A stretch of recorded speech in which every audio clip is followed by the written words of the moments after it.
성경 말씀 보겠습니다. 오늘 함께 보실 말씀은 고린도전서 13장 주부에는 1절부터 13절까지 나오는데요. 1절부터 3절까지입니다.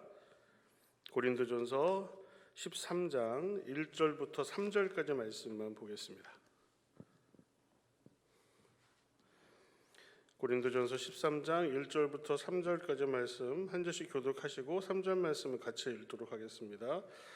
내가 사람의 방언과 천사의 말을 할지라도 사랑이 없으면 소리나는 구리와 울리는 꽹과리가 되고, 내가 예언하는 능력이 있어 모든 비밀과 모든 지식을 알고 또 산을 옮길 만한 모든 믿음이 있을지라도 사랑이 없으면 내가 아무것도 아니요. 내가 내게 있는 모든 것으로 구제하고 또 내 몸을 불사르게 내줄지라도 사랑이 없으면 내게 아무 유익이 없느니라. 아멘. 아멘. 네, 오후 예배 오신 여러분 주님의 이름으로 환영하고 축복합니다. 우리 주에 계신 분과 함께 인사하면 좋을 것 같습니다. 우리 주에 계신 분들과 함께 인사 한번 해보시면 좋겠습니다. 사랑합니다. 네, 축복합니다. 네, 감사합니다. 네, 오늘 고린도전서 13장에 있는 이 유명한 말씀을 가지고 오늘 제목이 교회는 사랑입니다라는 제목인데요. 이런 제목으로 말씀을 전하고 은혜를 나누고자 합니다. 개인적으로 저에게 있어서 신학적이고 또 목회적인 관심은 한 가지입니다. 뭐라 그럴까요? 신학적인 목회적인 관심, 목회 철학이라고 그럴까요? 예, 그것은 하나님을 사랑하고 이웃을 사랑하는 것입니다. 그게 저의 목회적 관심이고 목회 철학이라고도 볼 수가 있습니다. 그러니까 그래서 그런지 늘 제 마음속에는 이 두 가지이면서도 한 가지인 것처럼 보이는 하나님 사랑과 이웃 사랑이라는 명제를 생각하고 저는 목회를 하고 있습니다. 이것은 하나님과 어떻게 보면 예수님 말씀의 핵심이라고 볼 수 있고 가장 큰 계명이라고도 이야기할 수 있습니다. 그래서 이 말씀을 항상 제 목회 철학의 기조로 삼고 살아가고 있는데, 아마 이 두 가지는 제가 목회를 하는 한 끝까지 가지고 가야 될 화두이고 또 숙제라고 생각하고 있습니다. 제가 아니더라도 이 사랑이라는 주제는 저뿐만 아니라 많은 목회자들이 또 많은 교회들이, 아니 이 땅의 모든 교회가 늘 가슴에 새기고 살아가야 될 그런 단어가 아닐까 생각합니다. 왜 그럴까요? 그것은 교회가 세워진 목적이고 본질이기 때문에 그렇습니다.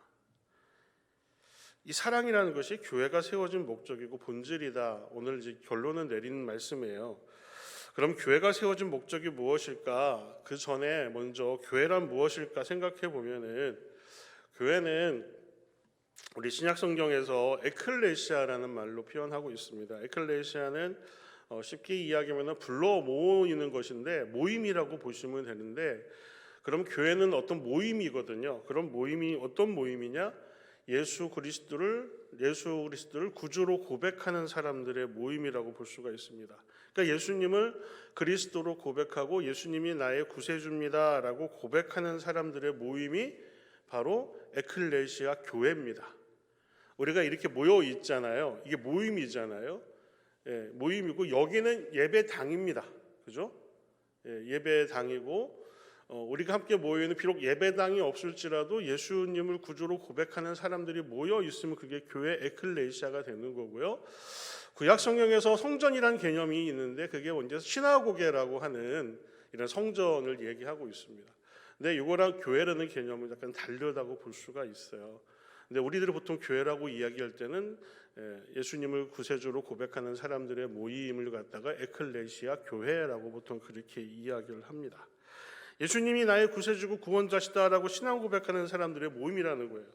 그래서 그런 모임을 하고 있는 이 땅의 교회죠. 예, 교회인데 예수님이 이 땅에 오신 이유, 오늘 그 담임 목사님께서 설교를 해주셨는데 설교를 들으면서 저랑 설교가 약간 겹치고 비슷한 것 같아서 깜짝 놀랐어요. 네, 명확합니다. 예수님이 이 땅에 오신 이유는 너무나 명확하죠. 왜 이 땅에 오셨죠? 죄인된 우리를 구원해 주시기에 오셨습니다. 그렇죠? 그러면 왜 우리를 구원해 주시는 걸까요? 네, 맞습니다. 우리를 사랑하셔서 그렇죠.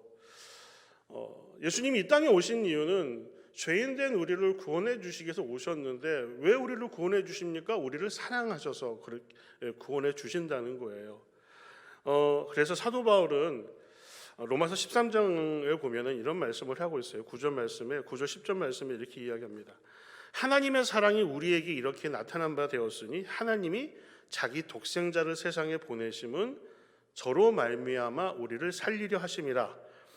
사랑은 여기 있으니 우리가 하나님을 사랑한 것이 아니요 오직 하나님이 우리를 사랑하사 우리 죄를 위하여 화목제로 그 아들을 보내셨습니다라고 그렇게 이야기를 하고 있습니다. 그러니까 독생자를 이 세상에 보내신 것, 우리를 살리게 하시는 건데 하나님의 사랑이 이렇게 나타난 바가 되었다라는 거죠. 그러니까 우리를 사랑하셔서 이 땅에 그 높은 보좌를 버리시고 하나님의 친히 육신의 옷을 입고 인간이 되어서 우리 죄를 위하여 십자가를 지신, 그리고 죽기까지 하나님께 복종하신 그 예수님을 우리들이 기억한다면은 이 땅에 오신 예수님의 목적은 너무나 분명하다는 것이죠. 그럼 예수님께서 요한복음 3장 16절 말씀을 통해서 우리에게 너무나 유명한 말씀이죠. 이렇게 말씀하십니다. 하나님의 세상을 이처럼 사랑하사 독생자를 주셨으니 이는 저를 믿는 자마다 멸망하지 않고 영생을 얻게 하려 하심이라. 그렇죠? 우리가 멸망시키는 게 아니라 영생을 얻게 하시기 위해서. 그런데 왜 독생자를 주셨습니까? 우리를 사랑하셔서 그렇다라는 거예요. 그러니까 이렇게 말씀하시면서 우리를 사랑하셔서 구원해 주기 위해 오셨다라는 겁니다. 얼마나 감사한 일입니까? 얼마나 큰 은혜고 기쁨입니까? 그런데 그런 예수님께서 예수님의 제자들과 우리들에게 이런 말씀을 하시죠. 땅끝까지 이르러 내 증인이 되라. 그런 말씀을 하십니다. 예수님께서 우리들에게 이 땅에 계시다가 하늘로 승천하시면서 우리들에게 지상 최후의 과제 명령을 내주세요. 마태복음 28장 19절 20절 말씀에 그렇게 얘기하죠.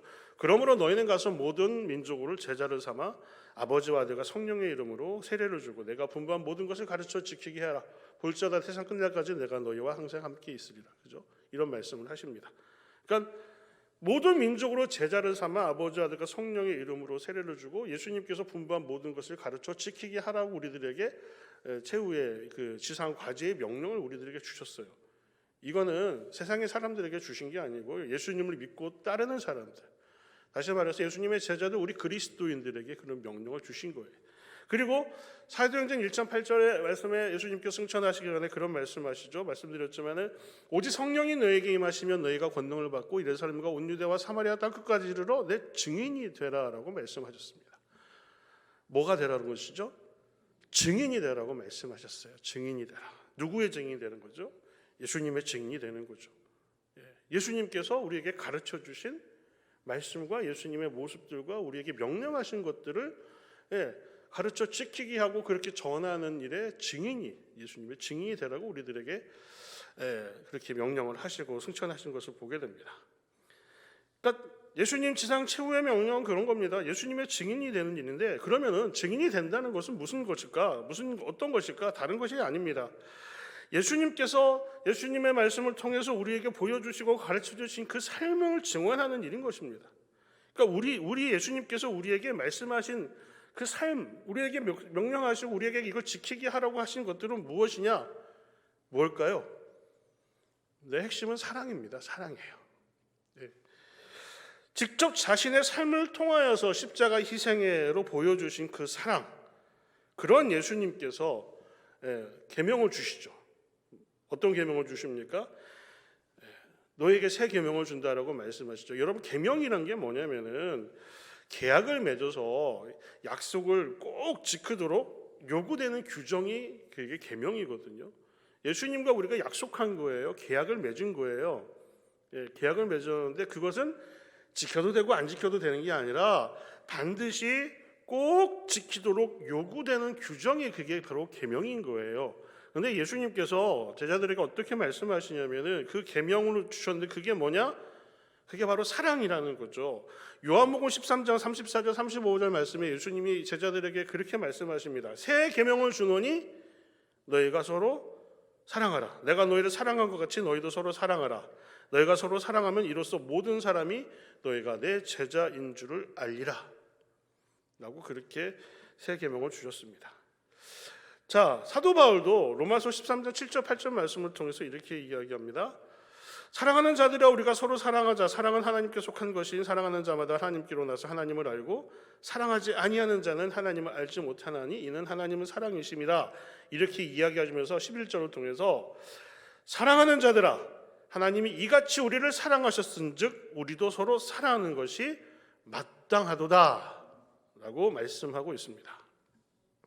자, 이처럼 예수님께서 말씀하신 이 명령을 지켜야 될 마땅한 사명과 의무가 세상 사람들에게 있는 겁니까? 우리들에게 있는 겁니까?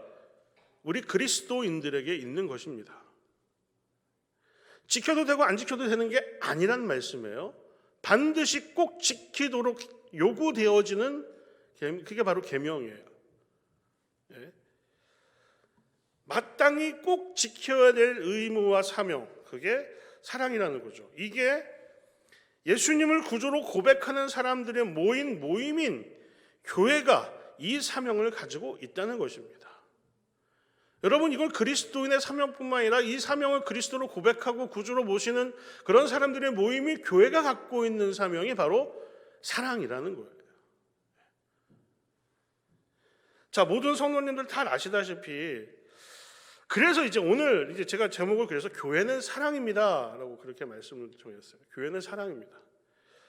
자, 오늘 고린도전서 13장에 있는 말씀 우리가 다 읽지는 않았지만 너무나 잘 아시는 말씀이에요. 이걸 갖다가 뭐라고 얘기하죠? 보통 사랑장. 예. 얼마나 많이 들었으면 사랑장이라는 이름을 붙였겠습니까? 그죠? 사랑장으로 너무나 잘 알려져 있습니다. 사랑에 대한 어떤 그 사랑의 속성과 특성을 잘 보여주는 그런 말씀이라고 볼 수가 있습니다. 그런데 한번 생각해 보는데 왜 사도 바울은 사랑장이라고 불릴 정도만큼 이렇게 그런 이 유명한 이 사랑에 관한 이야기를 이 고린도 교회에 이렇게 자세히 말하고 있는 것일까요? 왜 고린도 교회에 이렇게 사랑장에 대해서 사랑에 대해서 이야기를 하는 것일까? 자, 고린도 교회는 여러분 뭐 아시겠지만은 사도 바울이 제2차 전도 여행 때 세운 정말로 고난과 눈물을 통해서 이 고린도라는 도시는 상업 도시로 타락한 도시였거든요. 영적으로 또 성적으로 아주 번성한 도시였지만 타락한 도시였어요. 그렇게 세워진 정말 고난과 눈물로 세워진 자식 같은 교회가 이 고린도 교회입니다. 사도 바울이 오래 머물지는 않았던 것 같아요. 1년 반, 1년 몇 개월 머물렀다고 하는 것 같아요. 그런 고린도 교회를 세운 사람이 누구예요? 사도 바울이에요. 그런데 그 고린도 교회를 세웠지만 이를 성장시키고 물을 준 사람이 누구냐면은 아볼로라는 사람이고요. 그래서 사도 바울이 그렇게 이야기합니다. 나는 심었고 아볼로는 물을 주었으며 오직 자라게 하신 분은 하나님이시다라고 그렇게 말씀하고 있습니다. 자, 이렇게 눈물로 세워진 그 고린도 교회에 문제점들이 있었습니다. 몇 가지 문제점들이 있었어요. 뭐 여러 가지 관한 문제들이 있는데 제가 말씀드리고 싶으면은 분란과 분쟁이 먼저 있었던 것 같아요. 바울파다, 아볼로파다, 개바파다. 이도 저도 필요 없어요. 나는 그리스도에 속한 그리스도파다 하면서 분쟁이 일어났습니다. 그리고 또 자신이 받은 은사가 있었는데 또 그 각자 역할에 있는 어떤 직분들이 있었는데 이런 은사와 직분들에 대한 혼란과 혼동이 있었던 것 같아요. 그런 은사와 직분에 관한 문제들이 우리 고린도 교회에 되게 심각하게 영향을 주었던 것 같습니다. 그래서 오늘 23장 사랑장이라고 얘기하고 있는 그 전의 내용들, 이 본문 말씀의 앞쪽을 보면은 교회에 여러 가지 은사들이 있었어요. 은사를 받은 사람들이 있었어요. 방언 은사, 뭐 통변의 은사, 예언의 은사, 신유의 은사 등등 이런 은사들이 있었고 또 뭐 직분을 가지고 뭐 어떤 사람은 사도, 어떤 사람은 교사, 또 어떤 사람은 선지자, 능력을 행하는 자들 여러 가지 이런 직분을 가진 사람들이 있었는데 서로 자신의 우월성을 나타내려고 자신이 마치 최고이냐 교만해져서 어떤 위계를 세웠던 것 같아요. 어떤 하이어라키를 세워가지고 자신을 자랑하기로 했던 것 같습니다.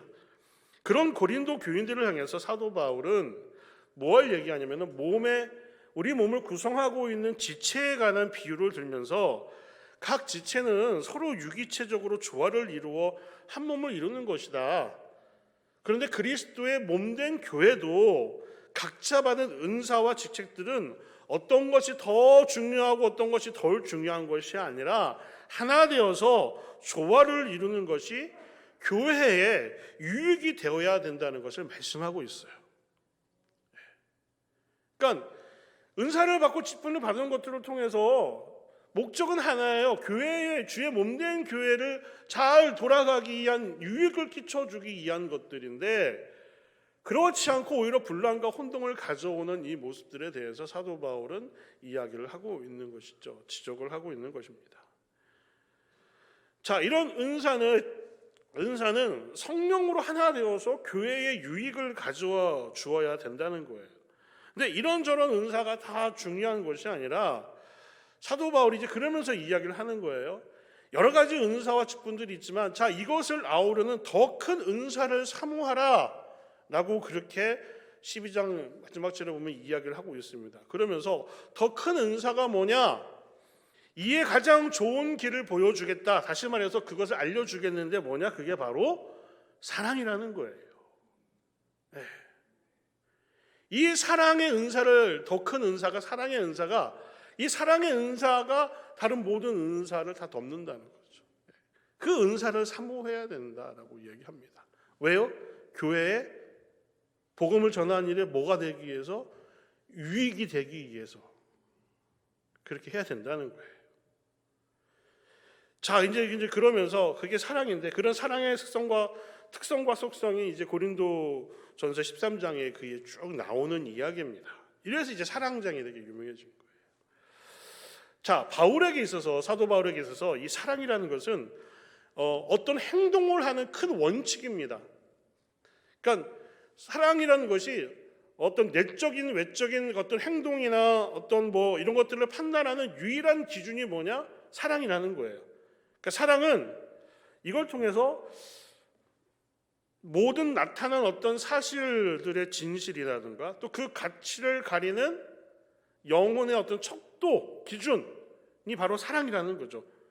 이 사랑이 없이 어떤 열심이나 은사나 구제나 심지어는 믿음이 있을지라도 이 사랑이 없으면 그래서 아무것도 아니다라고 그렇게 말씀하고 있는 거예요.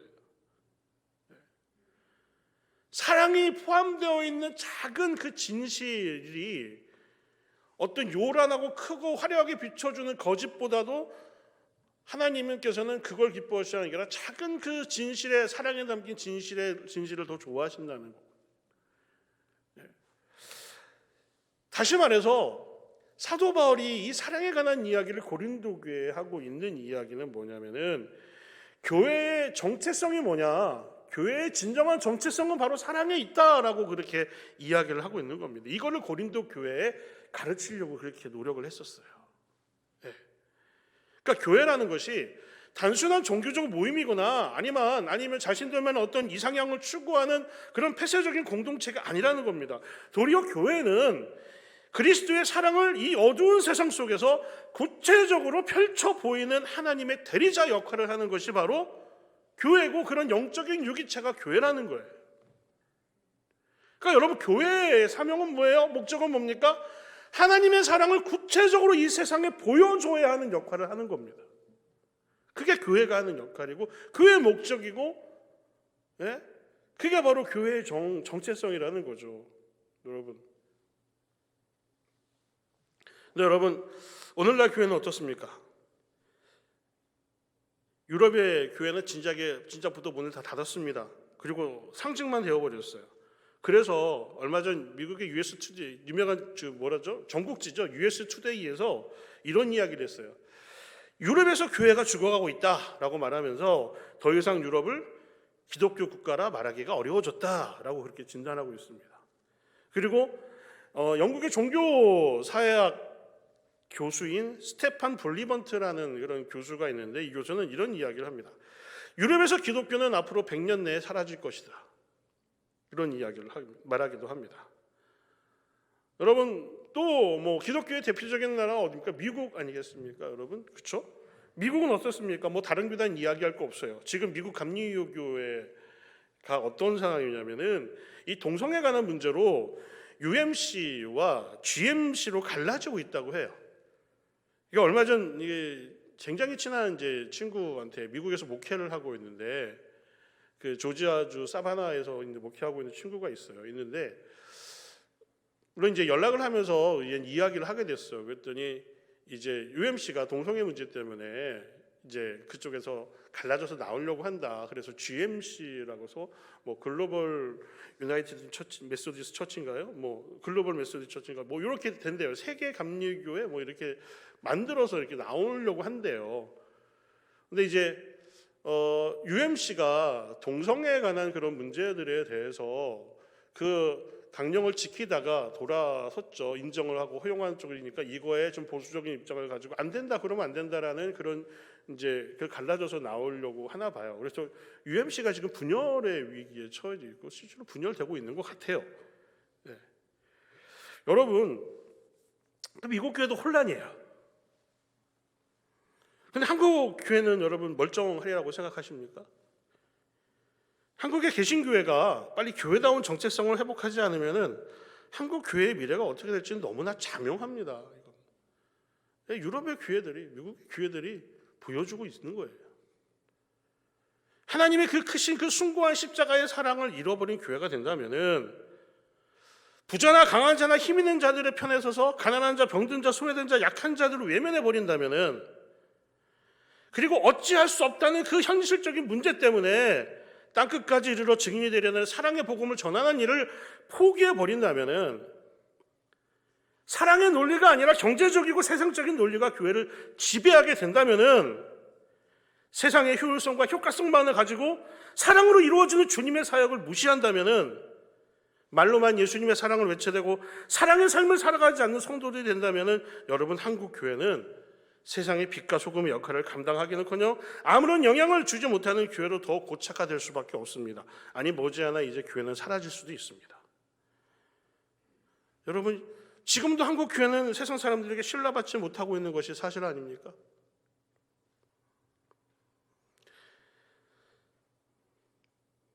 사랑하는 우리 중학교 성도 여러분, 교회는 누가 세우셨습니까? 교회는 하나님이 세우셨습니다. 여러분이 세우셨습니까? 제가 세우셨습니까? 어느 목사님이 세우셨습니까? 아닙니다. 교회는 하나님이 세우신 거예요. 하나님이 세우신 교회를 사랑이라는 정체성을 가지고 자라게 했습니다. 우리가 세운 교회가 아닙니다. 그래서 바울도 얘기하지 않습니까? 나는 심었고 아브라함은 물어 주었지만 오직 자라게 하시는 이는 하나님이시다라고 말씀하고 있는 거 아니겠습니까? 여러분, 교회를 세우시고 교회를 자라게 하시고 교회를 이끌어 가시는 분은 누구십니까? 하나님이십니다. 그러면은 하나님이시라면 하나님을 우리들이 그렇게 인정한다면은 하나님께서 우리들에게 말씀하시고 지키고 가르치게 하신 그 명령대로 살아야 되는 거 아니겠습니까? 그 교회, 하나님께서 세우신 그 교회, 제가 가끔 보면 열불나는 일이 있어요. 뭐냐면은 여러분 하나님의 교회라고 아시죠? 이단인 교회가 있어요. 네, 안상홍 증인의 그죠? 하나님의 교회 이름을 바꿨어요. 너무나 이름을 잘 바꾼 것 같아요. 네, 하나님의 교회라니 얼마나 진짜 여러분 그 이단인데 하나님의 교회라는 이름을 가지고 그렇게 배은망덕하게 쓰고 있는 그런 그 이단 교회가 여러분 진짜 하나님의 교회지 이게 우리들의 교회가 아니잖아요. 내가 교회 구성원으로서 주인의식을 갖는 건 중요하지만 이게 마치 나의 소유물인 것처럼 그렇게 교회를 자기의 것을 여기는 그런 교회들이 된다면은 하나님 앞에 섰을 때 어떻게 그 진노를 감당하실는지 저는 알 수가 없어요. 여러분 아시겠지만 영원하고 영원한 살고 무한한 삶을 살아가는 게 우리가 아닙니다. 얼마 안 있습니다. 하나님 앞에 갈 우리들이 인생 아니겠습니까? 이 세상에서 얼마나 더 열심히 얼마나 더 오래 사시려고 그러세요? 길어야 100년? 그렇죠. 100년도 다 못 살잖아요. 인간의 목숨은 언제 어느 때 하나님 앞에 불려갈지 아무도 모르는 거지 않습니까? 그런 모습을 가지고 그런 마음이 있다면은 하나님 앞에 지금도 두렵고 떨리는 마음으로 하나님 앞에 그런 모습을 가지고 살아가야 되는 거 아니겠습니까? 그런 교회의 목적이 바로 거기 있는데, 예수 그리스도의 그 보혈이라는 사랑으로 꽉 채워진 그 모습을 가지고 살아가야 되는데, 그 사랑의 목적으로 움직일 수밖에 없는데, 그렇지 못하고 다른 길로 가는 교회의 모습들을 보면 안타까울 수밖에 없습니다. 그래서 교회는 사랑이에요. 사랑. 교회의 시작점이 바로 사랑입니다. 그리고 그런 교회의 사랑의 실천을 통해서 하나님 나라를 세워가는 것이 우리들이 해야 될 일이고 사명이고 목표라는 것을 우리들이 꼭 기억했으면 좋겠습니다. 사랑하는 중학교 성도 여러분, 세상의 조류에 휩쓸려 가서는 안 됩니다. 세상에서는 하나님의 사랑을, 그리스도의 사랑을 목말라하고 애타게 기다리는 그 복음을 기다리고 있는 손길들이 아직도 많이 있습니다. 잃어버린 교회의 사랑을 다시 회복시켜야 됩니다. 그래서 그 사랑의 모습을 가지고 우리 교회가 복음을 전하고 하나님 나라를 세워가고 그 사랑의 모습을 이 세상 속에 비춰줘서 정말로 빛과 소금의 역할을 잘 감당해서 세상 사람들에게 칭송듣는, 정말로 하나님 앞에 영광을 돌리고 살아갈 수 있는 우리 교회들이 되기를 간절히 소망합니다. 여러분, 그래서 교회는 사랑인 것입니다. 그 말씀을 잘 기억하셔서 여러분, 그런 사랑의 실천을 통해서 하나님 나라를 꼭 세워가시는 우리 중앙교회 성도님들, 또 우리 중앙교회가 되시기를 주님의 이름으로 부탁드리겠습니다.